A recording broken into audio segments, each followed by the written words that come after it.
We are the Man Booker Prize group talking about Milkman. My name is Austin Kinsey. I'm Lacy. Oh, sorry. I'm Lacy Martin. I'm Brianna Crump. And I'm going to kind of start off with just some general background, I guess, about the Man Booker Prize and kind of some ins and outs of it. So pictured here, this is Ian Truen, and he was the former director of the Man Booker Prize. And I think that he's got a lot to say about what sort of the aims and the criterias are for this. This award, he says that the award seeks to recognize the best novel in the opinion of the judges. He also states that the prize is intended to attract, and these are his words, quote, the intelligent general audience. So I think that's something worth noting. Tying into that intelligent general audience, I guess, is the panel of who's selecting this prize. This prize is decided upon by a very diverse group of people, not just literary critics like most other awards might be. This year's panel included a festival director, a writer, a publisher, a filmmaker, and a concert pianist. So the panel is super diverse, and I think that's something that kind of contributes to the diversity of both themes and kind of structure of the chosen winners. A little quirk about some rules and regulations. The work doesn't need to be originally published in the English language, does need to be published in the English language, but it doesn't need to be by a British author. That's up until recently in 2014, that was not the case. That prize was limited to authors from the Commonwealth, Irish authors, and South African authors. So some people, like the former Booker Prize judge John Mullen, they've criticized that prize. They say that it would sort of lead to a loss of identity. And then people on the other side of the fence, they kind of have lauded that award and the opening up of it, saying that that change is deeply international and it's deeply humane. So kind of ups and downs, I guess, of changing this to open it up. Other than that, it doesn't seem to be a really hard and fast rules or rubrics about what makes this award or what makes a book applicable to this award. I think that's something that the people at the Man Booker Prize actually value. They don't have a set in stone rubric or guidelines. So more experimental books, kind of like Milkman, and then 2017's winner, Lincoln and the Bardo, they're probably able to take that award because of the lack of structure. So that's kind of it for the criteria and the rubrics. I'm going to pass it over to Lacy, who's going to talk about some of the past winners. So the past 5 winners, they are from the years 2013 to 2017. In 2013, The Luminaries won. 2014, The Narrow Road to the Deep North won. 2015, A Brief History of 7 Killings. 2016, The Sellout. And 2017, Lincoln and the Bardo.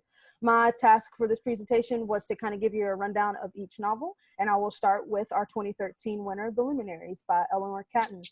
This novel is set in the year 1866, and it takes place in the South Island of New Zealand. This novel follows a character named Walter Moody. He is a prospector, and he's traveling to a West Coast settlement in search of trying to find a fortune in the gold fields. On his way there, he stumbles across a meeting between 12 local men, and all 12 of these local men represent some zodiac sign, and he becomes drawn to them. And then the whole conflict of the novel is the covering up of several unsolved crimes. So that is the basic summary for The Luminaries. And in 2014, The Narrow Road to the Deep North, written by Richard Flanagan. This novel takes the name of a 17th century poet, haiku poet, and this novel follows a character by the name of Dorigo Evans, and he's an Australian doctor. Dorigo is also a prisoner of war, and amongst his dealings with his memory of war, he also deals with the guilt of the love affair that he had with his uncle's wife.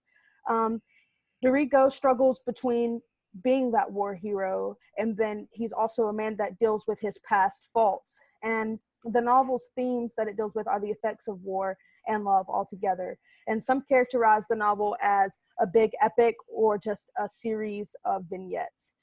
Our 2015 winner was Marlon James, and he wrote a brief history of 7 killings.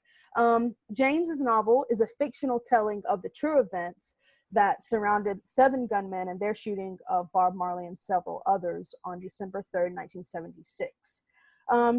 During this time, Jamaica was preparing for their general election, and Marley wanted to host a concert to ease political tension. James's novel is said to be representative of the instability of Kingston, Jamaica during the late 1970s, and it progresses into an insight of Jamaica in the 1990s. And by doing that, they are telling, or they are demonstrating, a combination of a variety of different people groups, and that's, you know, the drug dealers, assassins, and you're a journalist, and they follow these groups of people and how they immerse themselves into the things of the world. Our 2016 novel was The Sellout by Paul Beatty, or Beatty.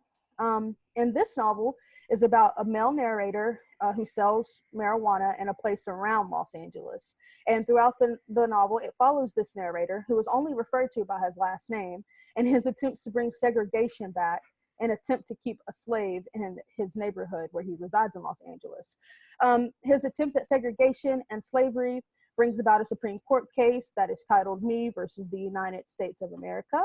And this novel was the first US writer to actually win the Man Booker Prize.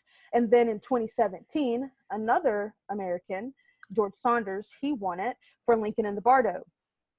Lincoln in the Bardo,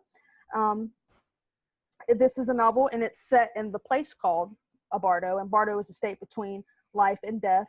And it follows Abraham Lincoln and his journey of grief at his son's death, or his son's loss, or the loss of his son, sorry.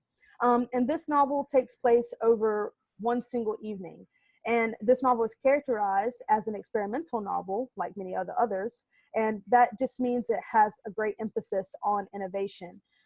Saunders is said to have combined beliefs about Egyptian and Christian afterlives, so as not to have readers make preconceptions about what type of aspects the afterlife should be presented in the text. And that pretty much sums up all of the past 5 winners. And Brianna is going to talk about some of the trends that took place not only in the past 5 winners, but also in Milkman, and so on and so forth. All right. Yes, as Austin has already kind of said when he went through how the prize works, there aren't really any like hard and fast rules for how you can or cannot win this award. But there are definitely some trends and some themes that we can see throughout the last 5 winners, and I'm sure any of the books that have won in the last few years. A few of the ones that we picked up on were war crimes and cultural shifts and language and experimentation. I think we can kind of see this in happening in Milkman as well. You know, there's all the different issues happening throughout the book, whether that's her, you know, the kind of superstitious sort of things that are happening and the government being involved. And you can see a lot of that happening as well in the other books.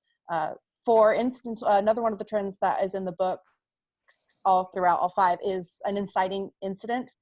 You can kind of see that in Milkman, in the actual introduction of the Milkman, or in Sunsets, or in her reading and walking.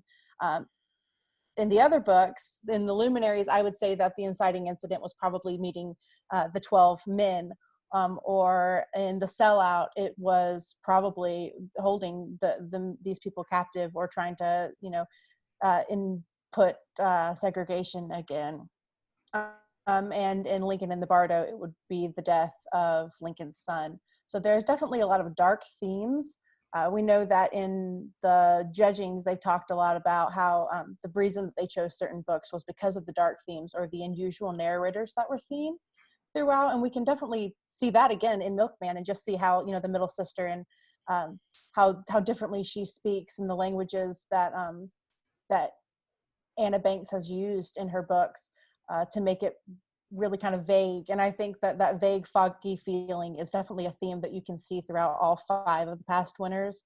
It definitely makes the Man Booker Prize different from other book awards.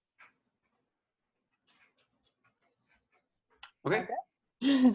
I think that kind of sums it up. So thanks for watching our presentation. Absolutely. Thank you. Yeah, thank you.